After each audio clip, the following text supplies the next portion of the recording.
ගොඩක් වෙලාවට දරුවන්ගේ අධ්‍යාපනය ගැන දෙමව්පියෝ ගොඩක් සෙවිල්ලෙන් ඉන්නේ.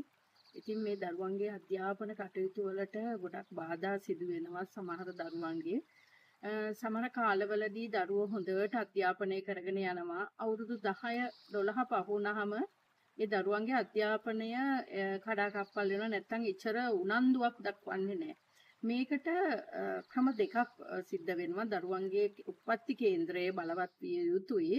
ඒ බලවත් උනත් සමහර දසා කාලවල එනකොට, ඒ කියන්නේ ගොඩක් අයට රාහු මහ දසාව, සෙනසුරු මහ දසාව වගේ එනකොට සෙනසුරු කියනා වූ ග්‍රහයත් රාහු කියනා වූ ග්‍රහයත් දෙදෙනාම සුබ ස්ථානවල වල තැන්පත් වී අසුබ ලෙස සිටියාමත් ඒ අයගේ දසා කාලවල වලදී ළමයි ගොඩක් දුරට අධ්‍යාපන කටයුතු වලට නිරත වෙන්න කම්මැලි වෙනවා, එපා වෙනවා.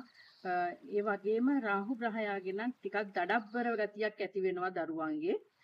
ඒ අතරම දරුවන්ගේ අවුරුදු 13 වෙනකොට දරුවන්ගේ හෝමෝන් වෙනස් වෙන කාලයක් වෙනකොට ඒ දරුවෝ පොඩ්ඩක් අර මුරණ්ඩු ගති, අවධානය වෙන පැත්තකට යොමු කරන ගතිය එනවා. ඉතින් දෙමව්පියෝ ගොඩාක් දුරට මේ දරුවන් ගැන මෙන්න මේ කාලවලදී දරුවන්ට හොඳට ආදරේදී ඒ දරුවෝ කියන දේට අහුම්කන් දී ඒ දරුවන්ව ක්‍රමානුකූලව සකසා ගත යුතුයි. නැත්නම් ඒ දරුවන් එතනින් එහාට යනකොට අධ්‍යාපනයේද දරුවාගේ යන කාලවකවානුවද දරුවාගේ හැසිරීම් රටාවද ගොඩාක් දුරට වෙනස් වෙන තැන් පෙන්නනවා.